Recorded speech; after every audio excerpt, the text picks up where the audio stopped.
Hello viewers, welcome to another edition of the Sunday Life podcast. My name is Sibanda, and today I'm joined by Kumbulani Moyo. Kumbulani, welcome to the show. No, thank you, Mefluli, and your team. Well, we're out here at Kumbulani's small, what can you call it? Can you call it a farm? Can you call it a plot? We can call it a small plot, which was allocated around 2003. All right, so we see that you've managed to make full use of the land that was allocated to you and your family in 2003. Just tell us what is taking place out here. Yeah, the land we allocated in 2003 under redistribution of the land, which was a government program, and then we were one of the fortunate people who were allocated. And then from there on, we've started to develop it over the number of years. Currently, we're sitting at around 5.5 hectares that we are farming on. We're farming different crops. That ranges from the maize crops to cabbages to carrots to butternuts and okra.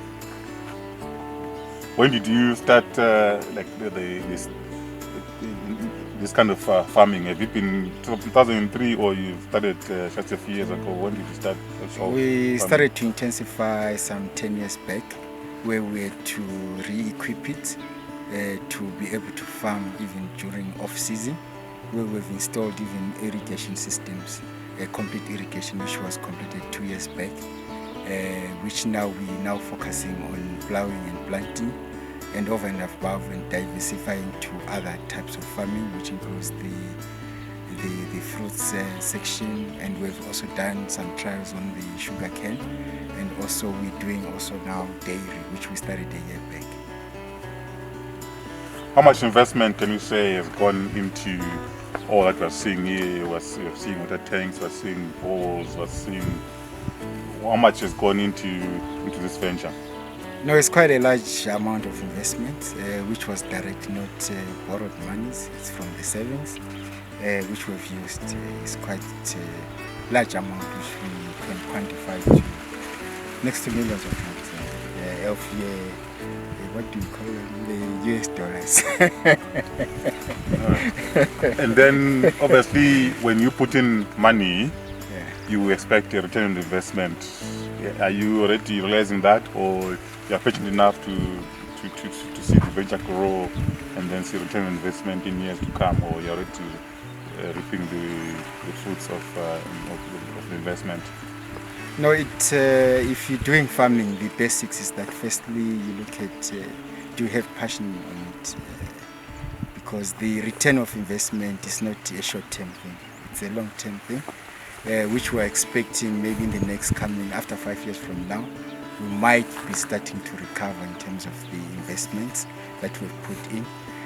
But what we can say is that some of the crops that we're growing, especially the maize, and also on the dairy side, which we started a year back, it seems like constantly we're getting some of the investment that we're putting in, but we're still a long way from recovering from the investment that has been put in. And in terms of providing employment, how many people are you already employing on this venture?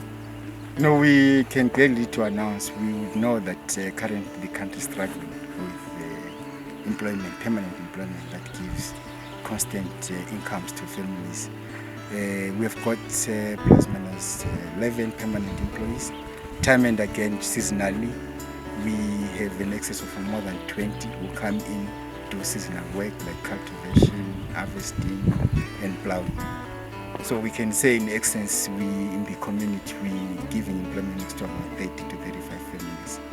If you multiply them economically, multiply by 3, then which means hundreds of people are being fed from this daily people coming here to work. And the cows. Just tell us about. Did you have a passion for dairy cows? They're fragile. Those are fragile things. Did you have a passion for the dairy cows? Yeah, the dairy cows, firstly we had beef cows, which I think it was not in my space, which we have got. But I think on the dairy one, it was more of a passion and also more of understanding that in our own kind of, as Africans, black Africans in particular, we are not in that space. So we decided to enter into that space. It was not easy, it's a challenge. Even to get one of them, we had to struggle. But we are happy that now we've got more than next to 6 of them, and then with one bull. And it's more of a passion, but that passion I think now is giving us a return of investment. And how are they? How are the cows? You know, they are a bit fragile, those cows. And how are they? No, that's correct. They are a bit fragile. Sometimes you can get what we call a stroke, or you can collapse. Because I remember when we bought them, one of them within 2 days, just passed on. It died. So when it died, with that investment, you think I'm in the right track. Is this passion correct? But I can confirm that it's the correct passion, and the community is being assisted in terms of the dairy, the milk that we're milking on a daily basis. And then currently I think we're milking next to about 30 liters a day. And what kind of support do you give to the community? You know, we are because of the community that we live around. So I mean, providing the milk, providing the employment. What kind of support do you also give to the community? To sometimes till the land for the community for free, or what kind of work do you do in the community out here? There's a lot of things that we do. Some we do on charity basis, some on trying to assist some upcoming, some because of our farm implements that we've got, the plows and others. We do them at more affordable prices in terms of plowing for them. And then over and above, we do also charity work, we do also activities in sports, we do a lot of things that we do for communities. We do pledges for schools, for charities, for elderly people. If they come in and ask if there's any excess, we just give what we can. And understanding that we are not in a charity business, also we are trying to start getting to commercial farming, but we do assist communities. And then with water also, they come in fetching water, because we've got next to about 3 boreholes. And looking at this kind of venture, we spoke about providing employment. Do you employ full a qualified personnel, or just family assisting? No, we've got 3 current qualified people, some from training colleges, especially our farmer is from Escodin Training College, I think. And then also we've got qualified class 14 drivers, class 1 and class 2 drivers. We've got also tractor drivers who are qualified, and we've got also some upcoming farmers who are from school who come in and do their practicals, and then we assist them. So the investment that we're looking at, is it that all, or you're still looking to grow it even further, acquiring even maybe more land? You see the neighbors are not using their land. Are you probably looking at maybe asking for a bit of land from them so you can put it to good use? No, it depends. Remember, all of us were allocated equal land. Some they are willing to say, can we engage on their land, which also we want to do it in a proper requirements of the law. And then also I think some government officials have come in and visit and look at it, and they are assisting us to acquire more land. Especially what we have requested is that we just need to stay within the community. We don't want to move out of the community, which they understand our vision and our thinking. And then I think in the next coming months, we might be given more land next to where we are, based on the talks which we are having with our neighbors.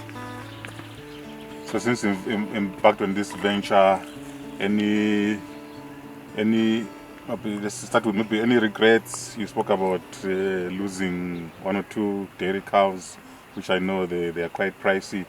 But any other maybe regrets? It started obviously with the regrets. Have you ever been a time where you think maybe it's not meant for me?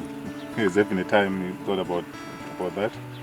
No, at my age, I've passed through a lot, so I don't regret. I still believe that one day we'll achieve what we want to achieve.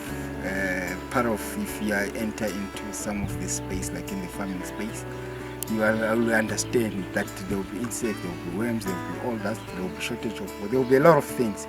But we know that when we enter into this space, there will be no regrets. It's part of our duty, which we must do. I don't regret. I think with our passion and with a little bit of the investment that we'll do in the next coming year, I think we will get to where we want to. And what makes you really happy, about this project? What's one thing that you can say that has made you really happy since you embarked on this project? What makes, I cannot say happy, to be comfortable is the progress that we see. Although we're not at that level, but some of the things that we visualized before we started, they are coming into shape. One, the issue of the water system, we're quite happy. The current is working well. Once we manage to connect our electricity, I think we'll be 100% happy because we'll be using now more of industrial instead of more of manual, of connectivity of water and pressure. And then the second thing is the progress that we're making in terms of our planning and plowing. And then also in terms of the market that we are sitting in, we are quite happy because every product that we produce in this area, the community is supporting. And then also in the next big city that we are next to, some markets, some people from that market, they come and acquire. So we just need to establish ourselves and make sure that people love our produce that we produce. As a nation, we are talking about Vision 2030, that is achieving upper middle economic status by year 2030, which is just 7 years away. As a farmer out here in Bubi, what can you say? What contribution do you see yourself making toward that vision that that nation is having, that is Vision 2030? I think from our side, we're quite on track. I think it covers, I think if you look at it and read it, it looks at the fruits, producing of the fruits which we have got. I think we've got next about 60 trees that we have planted of fruits. And then we've got 60, I think, of oranges. We've got bananas next to about 30. And then we've got pawpaws, and then we've got also peaches. I think the total fruits, the trees that we have got, they're next about 200 of different kinds of fruits. Then coming to the other vision, I think one of the issues that was highlighted, especially in this region, was that cane sugar can be planted. I think we've tried, we've seen it, it can be done. And then also we've looked at the production of the maize. I think we've done well from our side, we can say, with the land that we've got. And then on the other aspect of venturing into different markets of the dairy, also we are in there. So I think we in there in trying to assist the government to meet its vision of 2030. But what we can only request is more of support and also more of backup financial. I think that's the only issue. Someone who is based outside the country like yourself, what can you say to fellow diasporans who say, no, there's nothing to invest in Zimbabwe? What can you say to fellow diasporans? You are based in South Africa yourself, you constantly travel up and down to sort out, to attend to this venture. What can you say to others based outside the country about this venture? I mean, we say there's nothing to invest in Zimbabwe. What can you say to them? No, we encourage everyone to come and invest, not only in Zimbabwe, but also in the SADC region, because also we need to get to the basics of all of us in the SADC to be able to sustain ourselves. With the war in Ukraine and Russia, I think we've realized that if we manage to produce our own food, we wouldn't be in a situation where prices of wheat and prices of other basic commodities skyrocketed. I think people can just come and invest. There are different currencies that they are using here. I think you can just manage to live within that until such time that you've got a stable currency that you use. But currently, you can use any foreign currency to sustain your own business. Well, that was Kumbulani Moyo out here in Bubi district in Matabeleland North, as he took us through the venture that he's embarked on here with his family through the land reform program, the land that was allocated to his family through land reform program, and he's fully utilizing that land. And Kumbulani, we wish you all the best in your venture. No, thank you with your